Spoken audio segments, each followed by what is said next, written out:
Do your best and let God do the rest. Wow. Okay na, mga katropa, wala po tayong kinikilingan na religion dito, no? But I think all of us would believe that there's a greater power, no?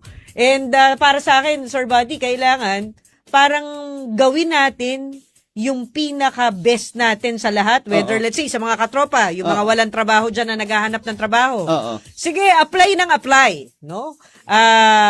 Tignan din kung ano yung mga negosyo or side hustles na pwedeng gawin. Pero hindi ibig sabihin na porke ginawa mo na yung best mo, ang ibig sabihin, ura-urada, Kaagad. merong resulta. Ayun. Palagay ko, dun papasok yung kasi di ba pag nag-surrender ka, papasok dun yung dapat nagtitiwala ka rin. Exactly. Di ba?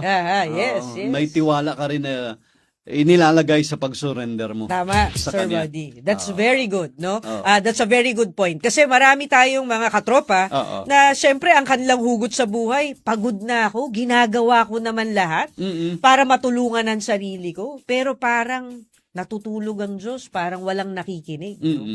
But when in fact, yung panahon na hindi pa dumarating, yung break natin, kung ano man yung break na ating hinihiling. At wini-workout natin, di ba? Ibig sabihin siguro, God is just, or the universe is just preparing us for something. Or baka kailangan, meron pa tayong matutunan.